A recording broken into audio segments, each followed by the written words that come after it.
चरण को करूं सप्रेम प्रणाम। अशुभ हराना मंगल कराना धनी श्रीदेव चंद्र जी नाम। श्री प्राणनाथ निज मूलपति श्री मिहिराज सुनाम। तेज कुंवर श्यामा युगल को पल पल करूं प्रणाम। पिया जी को पल पल करूं प्रणाम। प्रथम लागू दो चरण को धनिये न छोड़ा लोखिन। लाख तली लालेड़िया मेरे जीव के यही जीवन। इन पांव तले पड़ी रहूं धनी नजर खोलो बातून।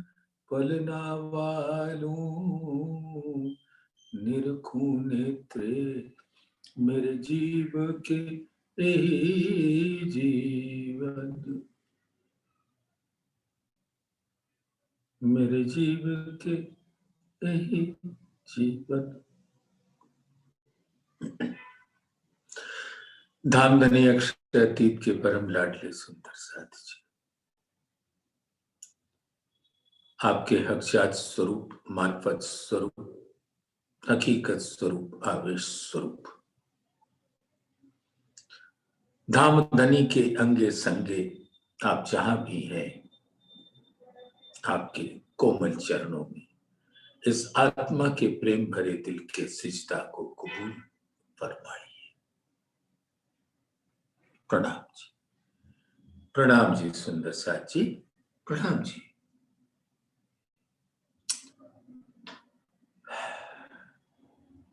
श्रृंगार ग्रंथ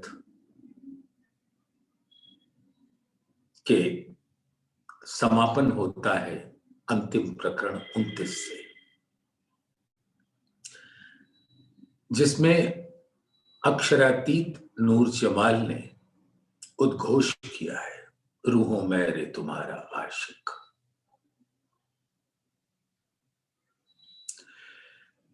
अपना इल्म की महिमा बताई, रूहों की महिमा बताई,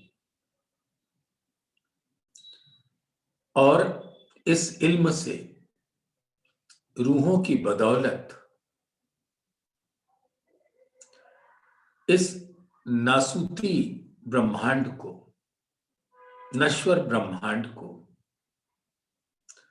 ऐसा अखंड मुक्ति का सौगात मिलेगा जो न पहले कभी मिला था, न आगे कभी मिलेगा। ये अनादिकाल से अक्षर ब्रह्म के द्वारा इस ब्रह्मांड की रचना प्रारंभ होती है और अंत होती है। आदि और अंत वाली ये प्रक्रिया अनादि रूप से होती ही रहती है। लेकिन इस बार तो हमारे प्राण प्रीतम अक्षरातीत ने स्वयं अपने हुक्म से अक्षर ब्रह्म के द्वारा इसका सृजन करवाया। और ये बताते हुए कि मैं स्वयं अपनी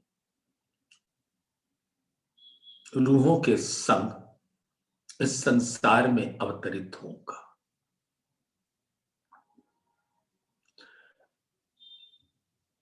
और इस सारी दुनिया को अखंड मुक्ति का सौगात दूंगा, अपने पूर्ण स्वरूप की पहचान देकर।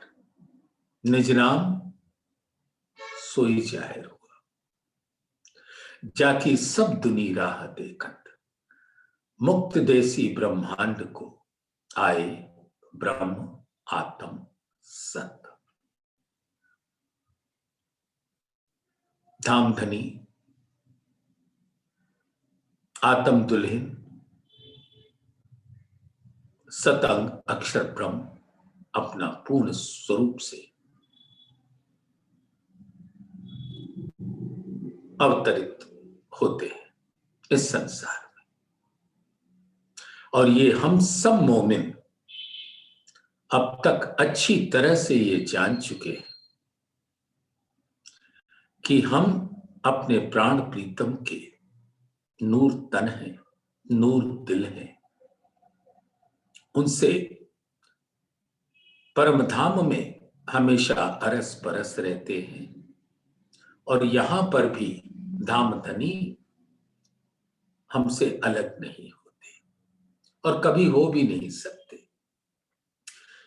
ये उनके बस की भी बात नहीं है कि अपने ही अंगों को अपने तन से अलग कर दे। रूहों तुम मेरे तन हो, और जब रूहें धामधनी के तन हैं, उनके अंग हैं, तो उनसे जुदा कैसे हो सकते हैं। और एक बात सुंदर साथ बड़े प्यार से ग्रहण कीजिएगा, ये इश्क का मुआमला क्या है।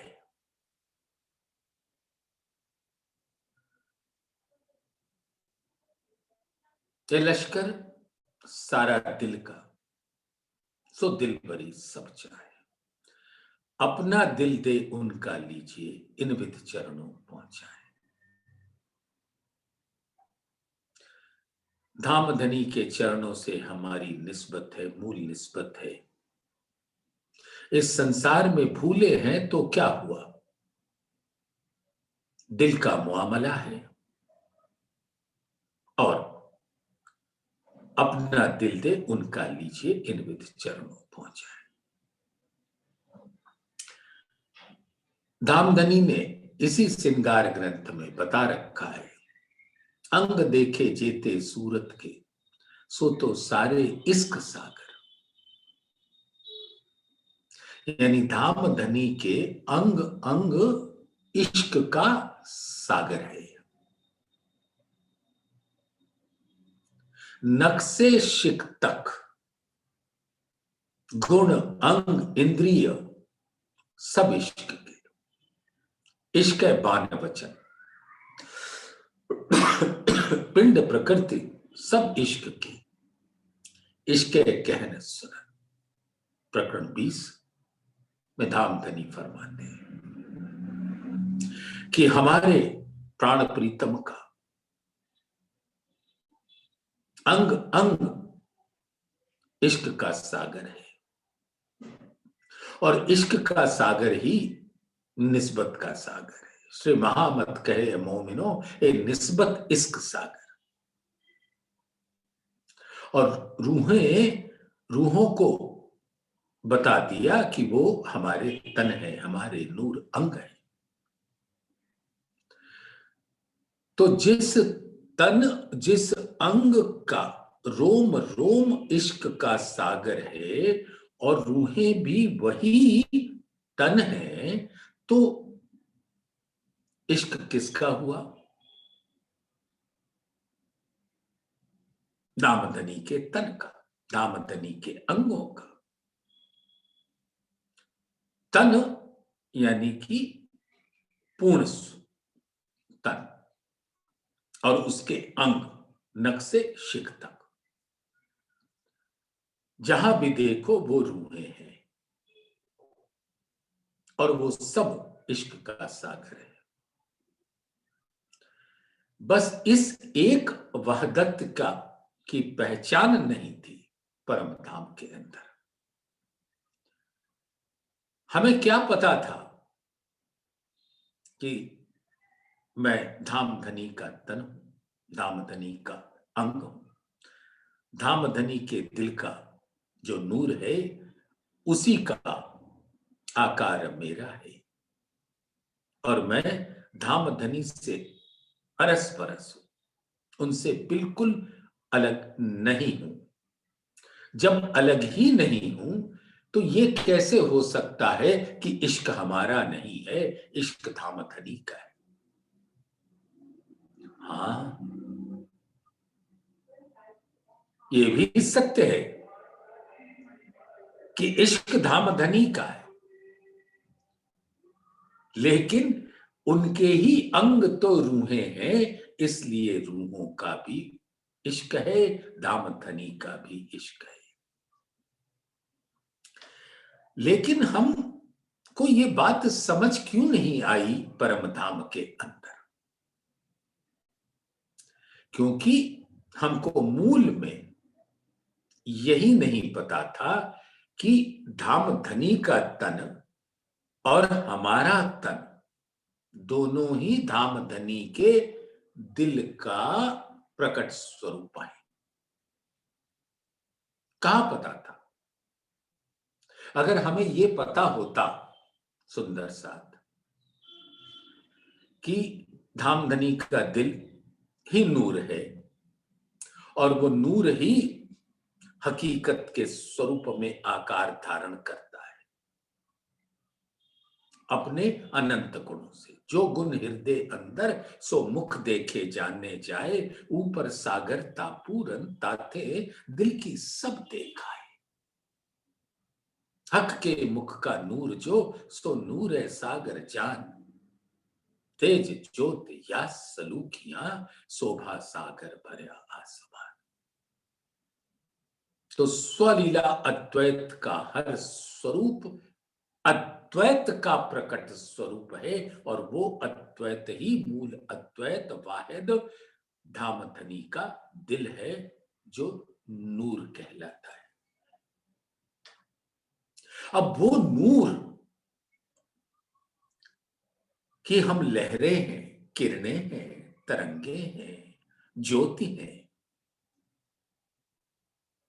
उसके अंदर नूर की अनंत बूंदे हैं और हम उसी प्रकार से अनंत स्वरूप हैं। और सभी क्योंकि धाम धनी के दिल से प्रकट होते हैं तन के रूप में, और धाम धनी का दिल जो है नूर है और उस नूर के अंदर अनंत सागरों का समावेश होता है। मूल में वो नूर सागर, उसी में नीर सागर, क्षीर सागर, दधि सागर, घृत सागर, मधु सागर, रस सागर, सर्व रस सागर, और एक एक सागर में कई सागर, और सब अरस परस है। उसको नूर कहो या इश्क कहो या मेहर कहो या निस्बत कहो या वहदत कहो या शोभा सिनकार कहो, जो भी कहना है कहो, सब अरस परस है और सब इश्क के स्वरूप है। सब तो रूहें तुम भी इश्क के स्वरूप हो, और इस बात की पहचान परम धाम में नहीं थी, लेकिन धाम धनी ने यहां पर हमें करा दिया, बता दिया। तो अब समस्या कहां रही? हम अपने आप को धाम धनी से जुदा क्यों समझते हैं? हमारे दिल हैड़े इतने सख्त कैसे हो गए कि इतना बेशक इल्म लेने के बाद भी हमारे दिल के अंदर वो कोमल भावनाएं, वो कोमल कोपलें उठती नहीं है।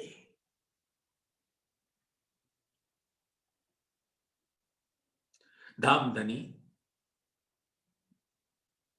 इसी प्रकरण में जैसे एक आशिक और माशूक आपस में नोक झोंक करते हैं, ताने कसते हैं, सब प्यार भरे होते हैं, आप सुनेंगे, कदाचित आज ही सुनेंगे। शाबाश तुम्हारी अरवाहों को, शाबाश तुम्हारे हैडे सख्त। सुंदर साथ जी, एक कहिया था अव्वल रसूले इत आए, सो रूहे रू अल्लाह इमाम फजर करीब बनाए। रसूल साहब पहले ही धामधनी के हुक्म से पधार गए थे बसरी स्वरूप, अक्षर किया था। और सबसे पहले धामधनी ने अपने इल्म के सागर की बूंदें कहां उतारी? मूल मिलावे और अक्षर ब्रह्म को सुनाए।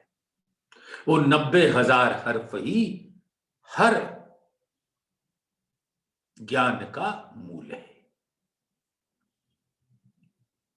जिसको सुनने का पहला सौभाग्य धामधनी ने अपने सत अंग अक्षर ब्रह्म, जो उनके हुक्म का ही स्वरूप है, उनको सुनाया।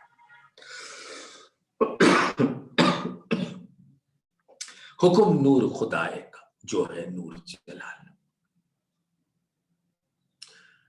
तो धामधनी के हुक्म से, उनके ही हुक्म के स्वरूप को अर्श अजीम, बड़े अर्श,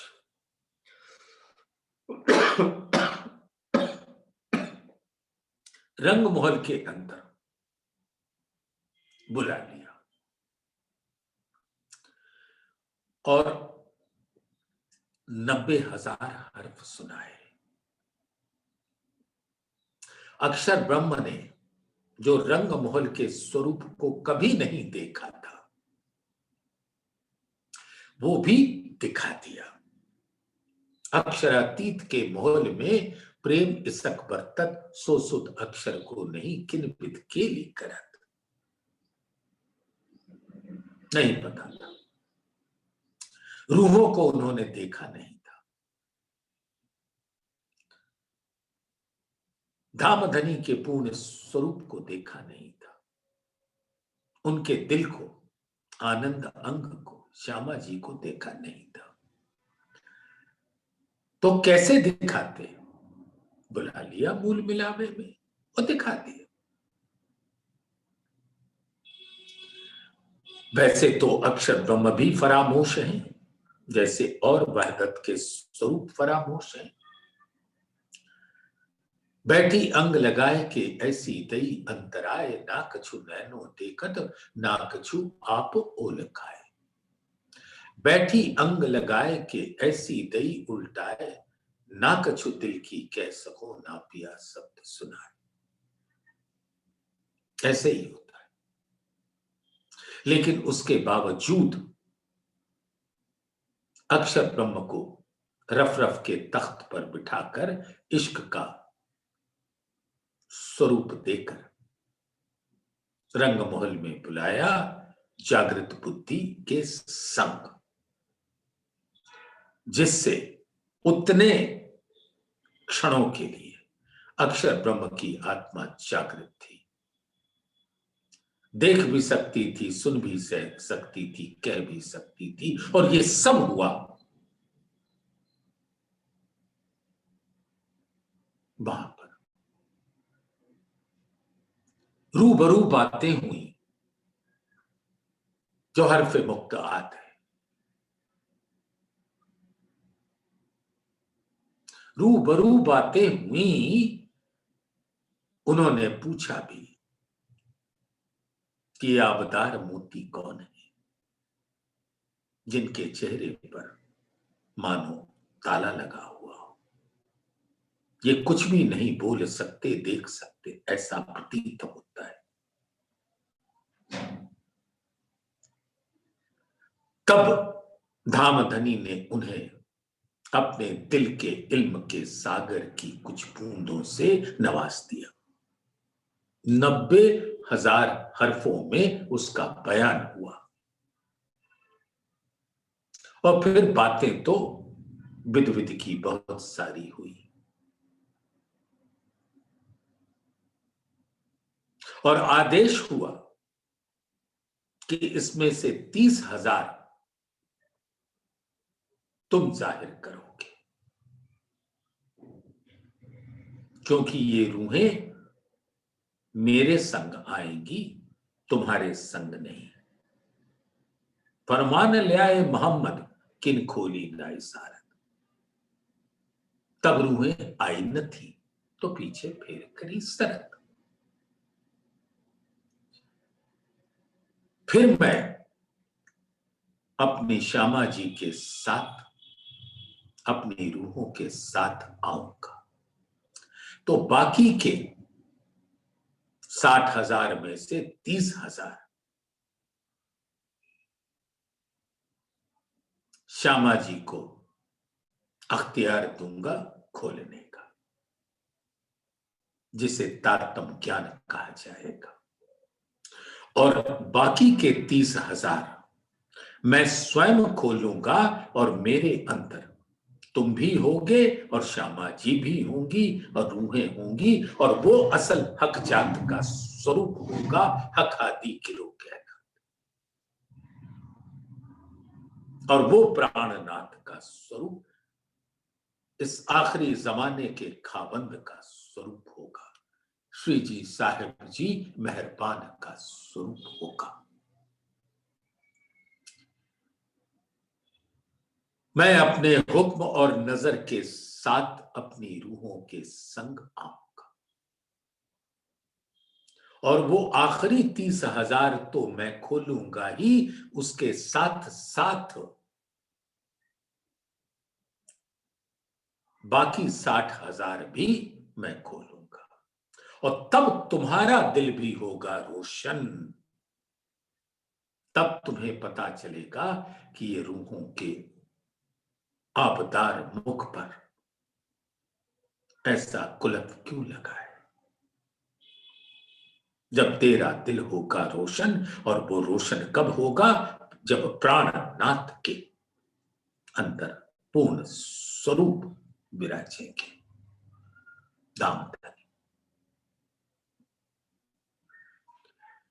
तो ऐसे ही हुआ।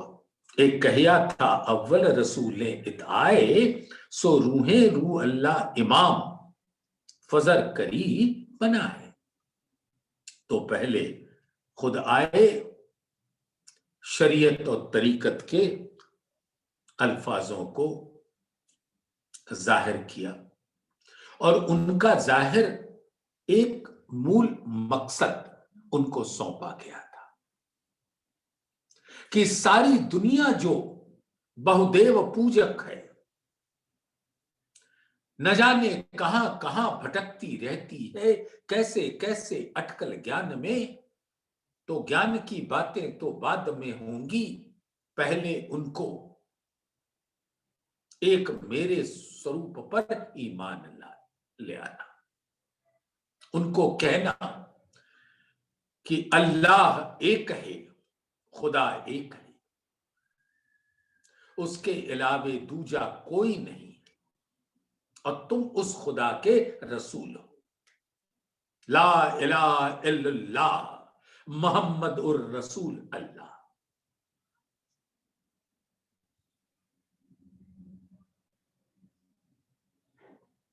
ला यानी नश्वर ब्रह्मांड के ये प्राणी, इलाह जिनका प्रकटीकरण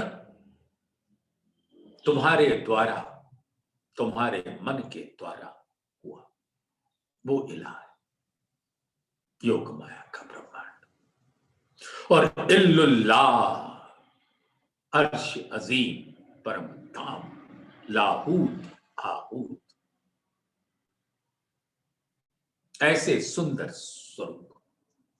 ला इलाहा इल्लल्लाह मोहम्मद उर रसूल अल्लाह।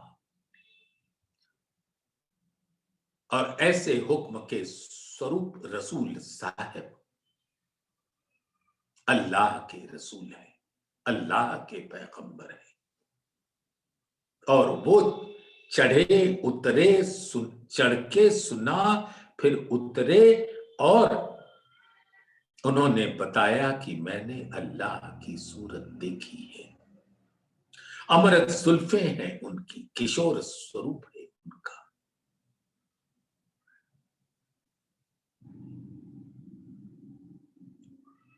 मोती जरे के पर्दे से देखा है। और क्या बताते कि साक्षात देखा है। सुंदर साथ अपने रंग महल को याद करो ना। 100 सीढ़ियां, 20 चांदे और 10 मंदिर का वो सुंदर हास।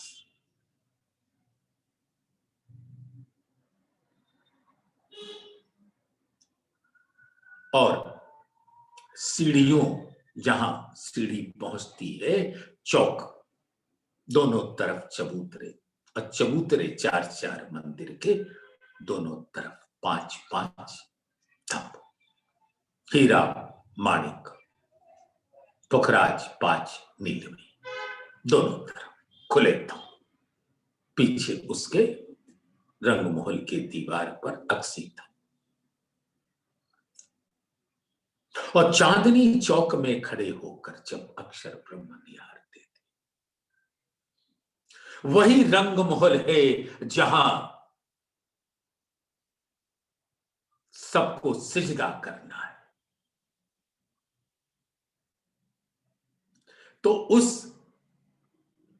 सीढ़ियां जहां से प्रारंभ होती है, चांदनी चौक के मध्य से, उसके दाहिनी ओर 5 थंब, बाईं ओर 5 थंब। और जितना दिखा तो बीच के 2 थंब 2 मंदिर का, और दाएं बाएं जितने थंब हैं वो एक एक मंदिर पर।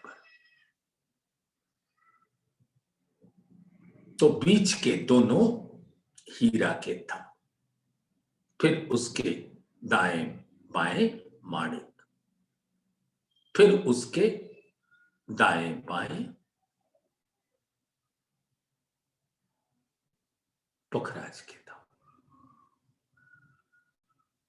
तो हीरा, माणिक, पुखराज।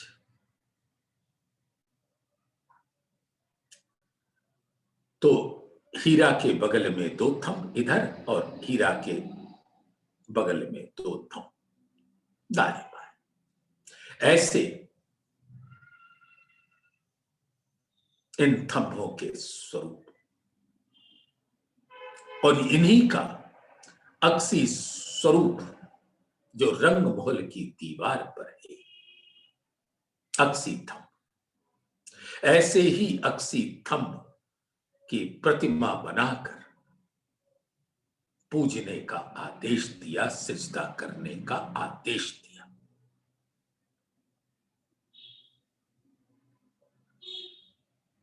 इतनी अद्भुत वो परम धाम जिसके बारे में इस पूरे कायनात में आद अनाद से किसी को उस तरफ की कोई खबर नहीं, उसके बारे में बता दिया कि किस दर पे सिजदा करना है। और हम सुंदर साथ, हम तो वहां के वासी हैं। हम तो रोज हर घड़ी हर पल दौड़ा करते हैं, कूदा करते हैं, जो घूमते रहते हैं, हर थंब को आलिंगनबद्ध किए रहते हैं। हमारी क्या बात है। और दुनिया वालों को तो मात्र उसका एक झलक देकर सिजदा करने का आदेश मिला, और वो उसी से अगर सच्चे दिल से सिजदा करते हैं तो वो अखंड मुक्ति को प्राप्त हो जाते। आत्माएं तो धाम की है, वो तो अपने घर, हाँ उनके जीव भी अखंड हो जाएंगे। ऐसी अद्भुत महिमा है उस इल्म की जो मोहम्मद साहब ले आए, और सबको एक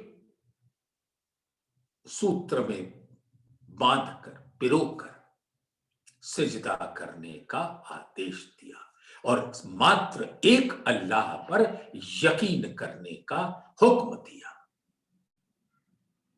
ना इधर झांको ना उधर झांको, बस एक अल्लाह, तुम ही तुम हो।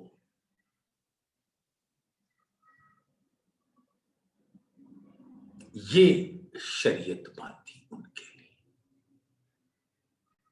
और वहां सिजदा करो, यही मूल तरीकत है।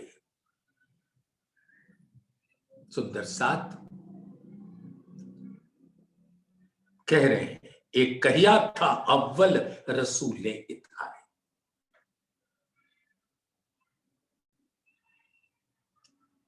मसीह के, ईसा रूह अल्लाह के, श्यामा जी के आने के 1000 वर्ष पूर्व ही कहला दिया था।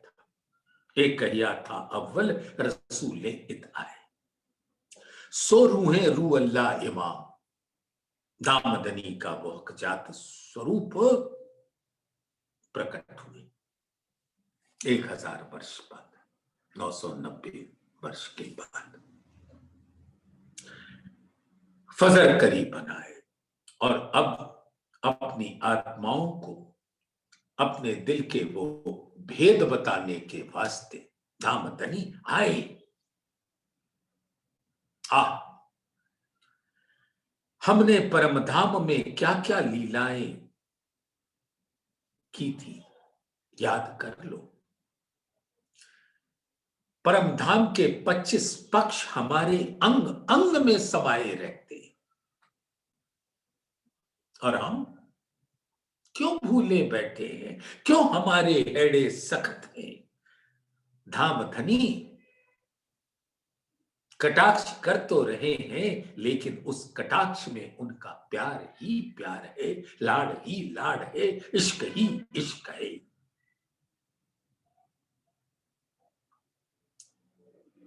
अव्वल कहिया इल्म ल्यावसी, आया तिन से ज्यादा बेसक, सो नीके लिया मोमिनो, पाई अर्स मारफत हक। पहले श्यामा जी के स्वरूप में तारतम ज्ञान से उनको नवाज दिया और स्वयं आकर उनके आकार में विराज गए। श्यामा जी और राजी तो कभी अलग नहीं होते, लेकिन उनको दीदार उनके दिल से ही प्रकट होकर दे दिया, और फिर उनको बता कर कि मैं तुम्हारे अंदर बैठा हूं, बैठ गए। और जहां राजी होंगे, श्यामा जी होंगे, वहां रूहें तो होंगी ही होंगी।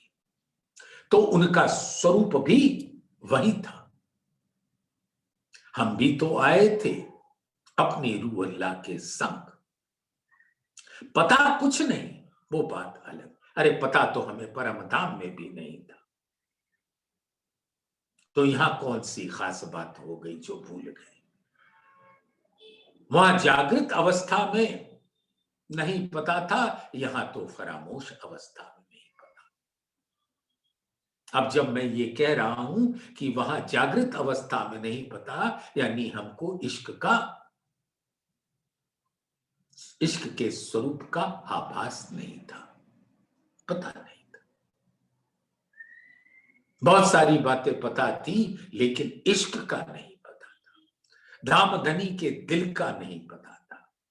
तन के साथ तो बहुत लीलाएं की, तन के सुख तो लिए, लेकिन दिल के सुख मिलते तो थे वहदत होने से, लेकिन हमें पता नहीं होता था।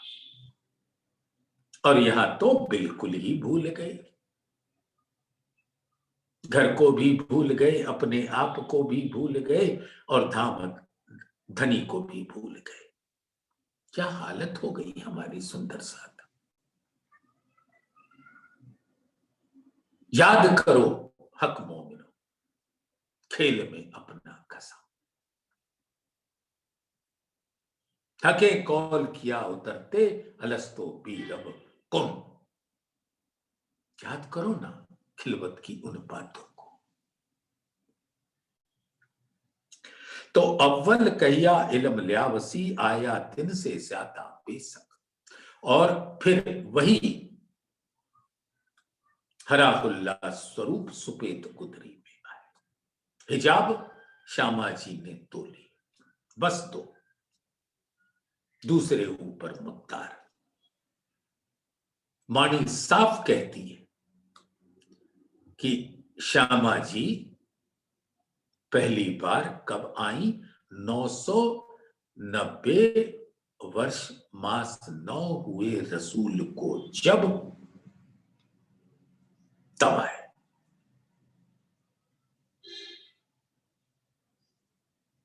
रू अल्लाह उतरे मिसल कासी,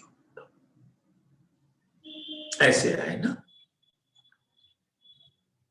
और उनके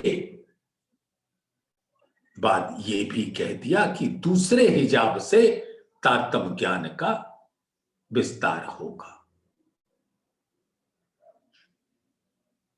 और श्यामा जी जब इंद्रावती के दिल में पधारे राज्य के संग, हफ्सा थे तो पहले से, लेकिन दिखाकर बैठे अपने आप को, और फिर उस स्वरूप से तारतम का विस्तार हुआ।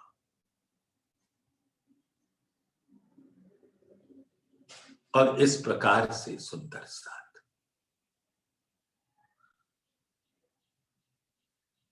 दूसरे हिजाब से विस्तार हुआ, और ये श्री कुलजम स्वरूप वाणी नासिल हुई। और वही कह रहे हैं, अव्वल कहिया इल्म ल्यावसी। उन्होंने पहले ही बता दिया था कि इस मोहम्मद कहिया मसीह आवसी, ले कुंजी लाहूत से, एक दीन सब करसी, कायम होसी बल इन कुंजिए के। तो इस प्रकार से दूसरे तन से उन 90,000 हरफों को खोल दिया। सो नीके लिया मोमिनो, पाई अर्स मार्फत हक। और इसको असल में कौन समझा? मात्र परम धाम की ब्रह्म सृष्टि। हम सब परम धाम के अंकुरी हैं, और ये इल्म भी हमारे वास्ते आया। पहले भी 90,000 हर्फ जो रसूल साहब ने सुने, वो हमारे लिए ही दिए गए थे, और उसका खुलासा भी पहले तन और दूसरे तन से किया हमारे वास्ते। ये इल्म लिए ऐसा होता है, आप बेशक होता है याद। और इसी इल्म से रूहें तो धामधनी के तन और दिल के हर रंग देख लेंगी, हर रस प्राप्त कर लेंगी, और रूहों के इस आने के कारण इस यहाँ के सभी प्राणी अखंड मुक्ति को प्राप्त होंगे।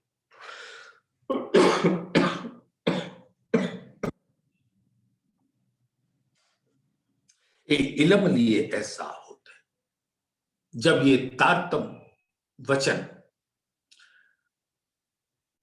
ये कायनात ग्रहण करेगी,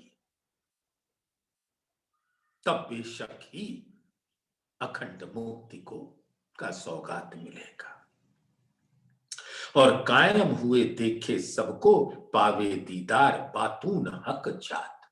हक जात के स्वरूप, हक जात बड़ी अद्भुत बात है, जो सिर्फ रूहों के खातिर आई, बाद में सब ले ले।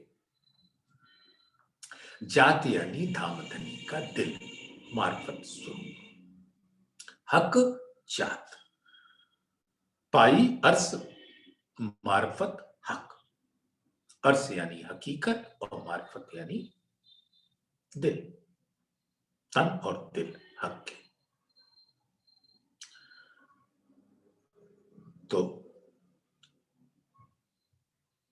पावे दीदार बातून हक जात, और तो कोई है नहीं बिना एक हक जात। उस मार्फत स्वरूप के अलावे कुछ भी और नहीं।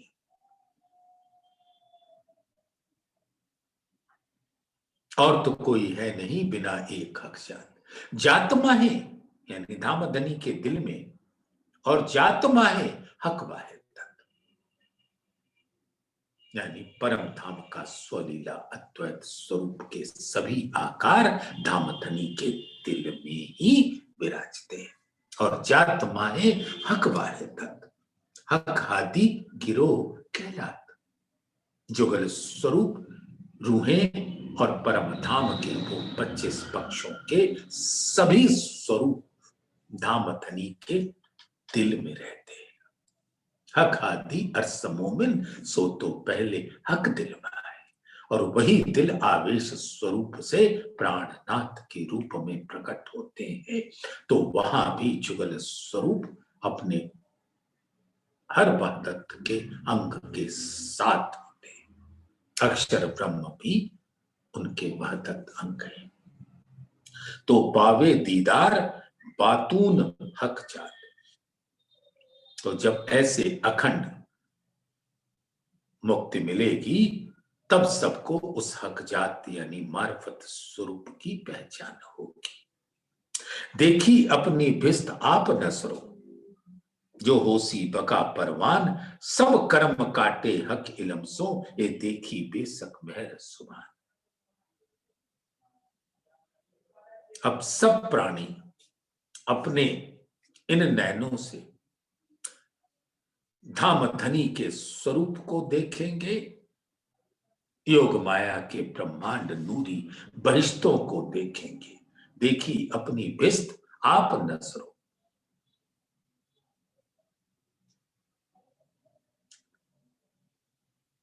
जो होसी बका परवान। सब कर्म काटे हक इलम सो, ये देखी बेसक महर सुभान। और इस संसार में बहुत कर्मों के बंधन रहे जीवों के ऊपर। सुंदर साथ हम सब जानते हैं कि हर जीव पूर्व जन्म के संस्कारों से और इस जन्म के अर्जित संस्कारों से ग्रसित रहता है, और ये संस्कार ही गुण को, सतो गुण रजो गुण तमो गुण को अपनी ओर आकर्षित करता है। और ये गुण और संस्कार मिलकर उसका स्वभाव बनाते हैं, और उसी स्वभाव के वशीभूत होकर वो क्रियाएं करता है, कर्म कांड में लिप्त होता है। और वो इस तरह से कर्म कांड में लिप्त हो जाता है, फिर भी उसको अखंड मुक्ति देते हैं। यहाँ के सभी ज्ञान कहते हैं जैसे कर्म करोगे वैसा फल पाओगे। और धामधनी तो अल रहमान अल मेहरबान, इतने मेहरबान है कि सबके कर्म बंधनों को काट देंगे और अखंड मुक्ति दे देंगे। बस उनको इस इल्म से प्राणनाथ की पहचान भर करनी है, बस, और अखंड मुक्ति को प्राप्त हो जाएगी। सब कर्म काटे हक इलम सो, ये देखी बेसक महर सुभान। हक तरफ जाने नूर अक्षर, और दूजा ना जाने कोई। या तो धामधनी के हुक्म स्वरूप अक्षर ब्रह्म जानते हैं, या रूहें जानती हैं, दूजा कोई है नहीं। यानी सिर्फ वाहिदत के स्वरूप ही वाहिद की पहचान होती। पर बातून सुध तिनको नहीं, हक इलम देखा वे सोए। लेकिन रंग महल की वो कुह बातें, दामधनी के संग आशिक माशूक की लीला, खास तौर से रंग परवाली की लीला का कोई सुध नहीं। तो इसी तारतम ज्ञान से वो नवासे गए अक्षर ब्रह्म। कई सुख कायम इन इलम में आवे ना माहे हिसाब, हक सुराही बका खिलवत में ए इलम पिलावे शराब। शराब यानी मस्ती।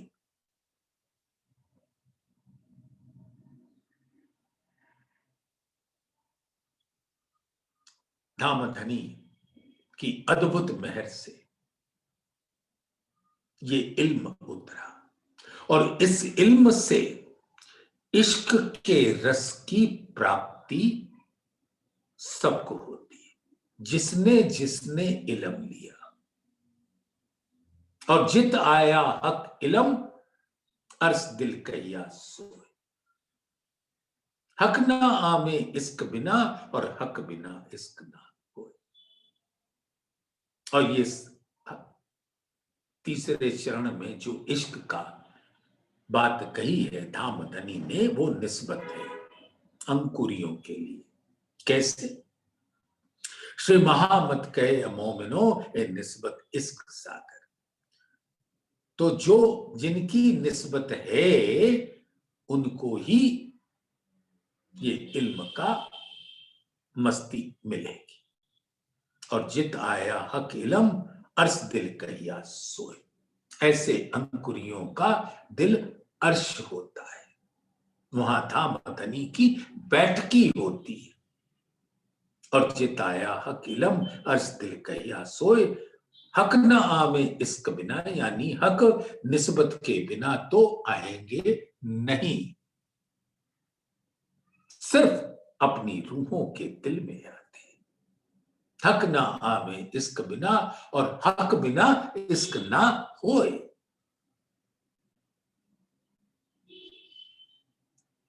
और जहां हक आएंगे वहीं तो इश्क होगा, क्योंकि उन्हीं के अंग अंग इश्क का स्वरूप है। और ये सौभाग्य मात्र परम धाम की ब्रह्म श्रेष्ठियों को है।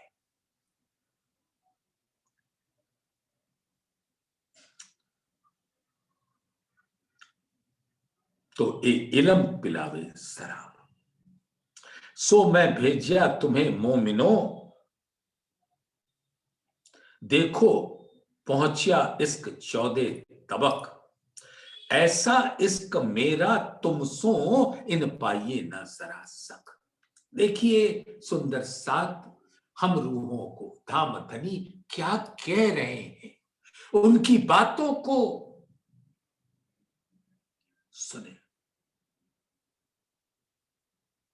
उसकी गूंज को अपने दिल की धड़कन से अरस परस करते। हर घड़ी हर पल उसकी गूंज हमारे अस्तित्व के अंदर रोम रोम बीच रवि रहिया, पीयू आसक के अंग। उनकी वाणी गूंजनी चाहिए हमारे रोम रोम में। इसके लिए ऐसा किया कोई हो गया एक रंग, यानी धामधनी से अरस परस हो जाते। और जब ऐसा होता है तो रूहें तो कितनी सौभाग्यशाली है, अपने इसी तन से देख पाती है। इस पूरे ब्रह्मांड में उनके तन में, उसके तन के नैनों से सिर्फ इश्क ही इश्क नजर आता है, क्योंकि धामधनी की वाणी की गूंज ही अंदर चलती रहती। सो मैं भेजिया तुम्हें मोमिनो, देखो पहुंचिया इश्क 14 तबक।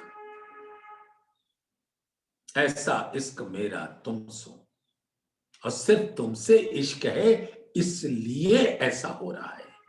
ऐसा इश्क मेरा तुमसो इनमें पाइए ना जरा शक, और शक की कोई गुंजाइश नहीं है, ये वो खुदाई इल्हाम है जिसमें शक की कोई गुंजाइश नहीं। मेरे प्राण प्रीतम के दिल में विराजमान इल्म सागर के ये लहरें, जिसके हम अधिकारी हैं, क्योंकि धामधनी के दिल में हम रहते और सबको वो अनंत सुख मिलता है। मेरी संगते ऐसी सुधरी, बुद्ध बड़ी हुई अक्षर। अब इंद्रावती जी फरमाती है कि जब मेरे अंदर हफ्सा में अक्षर ब्रह्म का स्वरूप भी प्रकट हुआ, तो इस तारतम ज्ञान के नवाजने से उनकी भी बुद्ध बड़ी हुई, यानी जो बातें धाम की बातून बातें उन्हें नहीं पता थी, वो भी पता चल गई। अक्षरातीत के मोहल में प्रेम इसक बरतक, सो सुध अक्षर को नहीं किन्वित केली करत। तो सारी बातें अक्षर ब्रह्म को भी पता चली। मेरी संगते ऐसी सुधरी, बुद्ध बड़ी हुई अक्षर, तारतमे सब सुध परी। अब इस तारतम ज्ञान से जब धामधनी ने इंद्रावती को नवाजा और महामती का खिताब दिया, तो उस तारतम ज्ञान से सब सुध परी। लीला अंतर की घर, वो बातूनी मार्फत की बातें, आशिक माशूक के गुह प्रेम की बातें पता चली। यो किया वास्ते ईमान के, आवे आखिर रूहन, सो आए हुआ सबो रोशन, जाहिर बका अर्स दिन। और इस इल्म के आने से हमारा ईमान दृढ़ हुआ, पक्का हुआ। अव्वल से बीच अबलग, तरफ पाई न बका की, मोहम्मद इता ही बोलिया, जासो ईसा पामे साहेदी। आज दिन तक किसी को भी उस अखंड परम धाम का ज्ञान नहीं था, लेकिन कुरान में पहले ही कहला दिया था, ईसा आएंगे, मसीह आएंगे और सब जाहिर करेंगे। सो लई रू अल्लाह साहेदी, दूजी साहेदी आप दई। तो पहले श्याम जी के मंदिर में जब श्यामा जी को देवचंद्र जी के कलेवर में तारतम ज्ञान से नवासा, और फिर दूसरे तन से उस सब की साक्षी दी, त्यों करी इमाम जाहिर, जो सब में रोशन भई। तो जो रूह अल्लाह की बातें थी वो सब जाहिर होता गया। एक मोहम्मद सो मिल चले, तब अहमद पाया खिताब। ईसा और मोहम्मद मिले, मारे दज्जाल सिताब। तो सुंदर साथ इस प्रकार से, ये हमारा तो खजाना है, हम तो इसके वारिस हैं, लेकिन हमारी ही वजह से इस संसार के सभी प्राणी प्राणनाथ की पहचान करके, उनके इल्म में झील कर, उस अर्श के जल में झील कर अखंड मुक्ति को प्राप्त करेंगे। लई इसे मोहम्मद की साहेदी, बका जाहिर किया इमाम, हक हादी रूहन की करी खिलवत जाहिर तमाम। तो जो मोहम्मद साहब ने रूह बसरी स्वरूप ने जो ज्ञान लाए, उसकी साक्षी ईसा रूह अल्लाह ने लिया और उसको प्रकट किया इमाम के स्वरूप, हकी स्वरूप ने। हक हादी रूहन की करी खिलवत जाहिर तमा। अब ये एक दो चरण तो कह दिया, लेकिन अगर इसी में झीलने लग जाए तो कदाचित झीलते ही रहें और इससे निकल नहीं पाएंगे। हक हादी रूहन की, यानी धामधनी के जुगल स्वरूप की और रूहों की, जो खिलवत के आशिक माशूक के रसमयी लीलाएं हैं, बातें, करी खिलवत जाहिर तमा, वो सब इस तारतम ज्ञान से प्रकट कर दिया गया। और वो क्या क्या है हम रूहें अच्छी तरह जानती।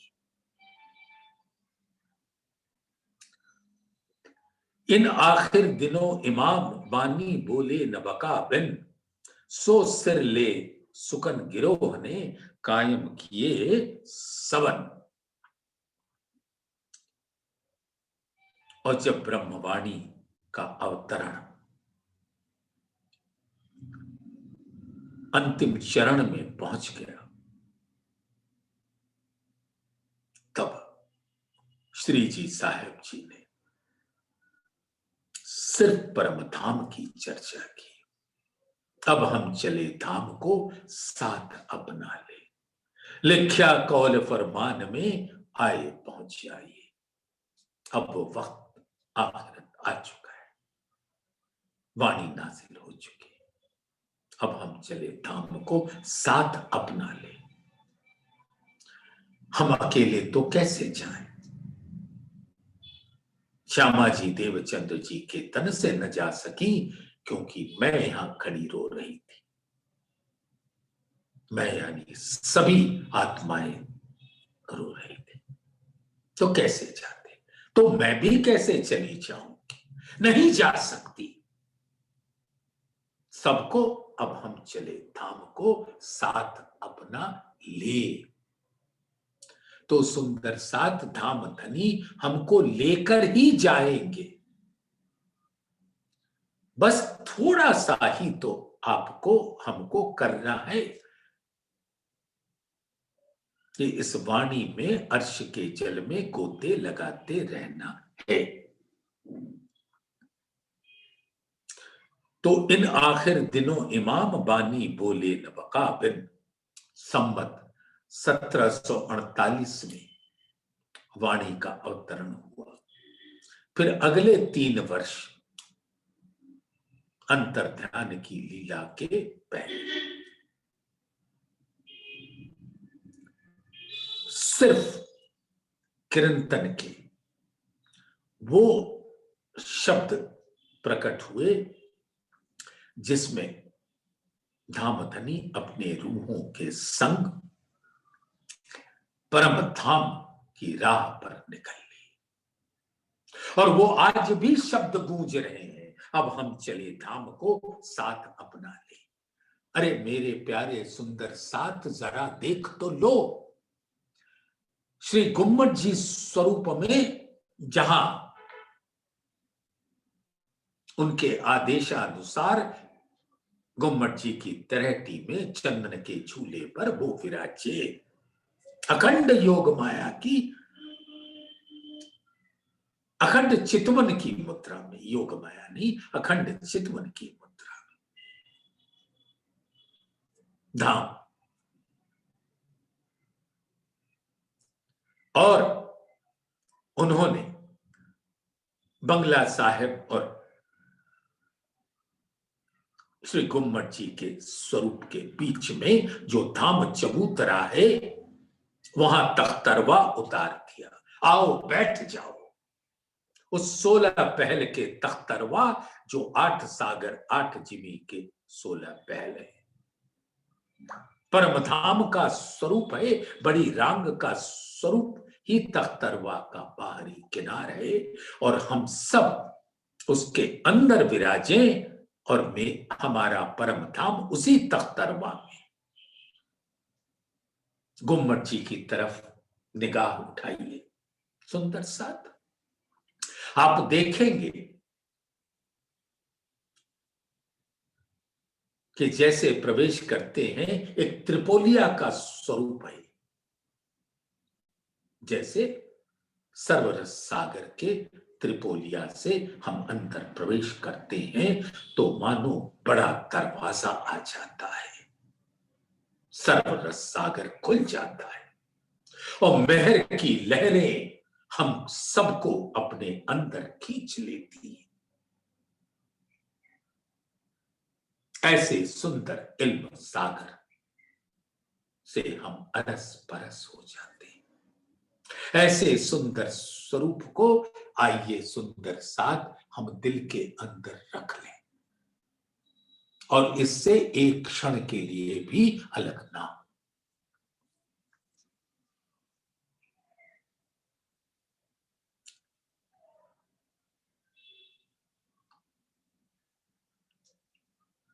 इन आखिर दिनों इमाम बानी बोले नबका बिन, सो सिरले सुकन गिरोह ने कायम किए समन। दुनिया 14 तबक के, दुनिया 14 तबक के दिए इल्मे मुर्दे उठाए, ताए मौत न होवे कबहू, लिए बका मिने बैठाए, लिए बका मिने बैठाए। तो सुंदर साथ आज इस 54 नंबर की चौपाई पर धामधनी के आदेश से विराम लेते हैं। बोलिए श्री प्राणनाथ प्यारे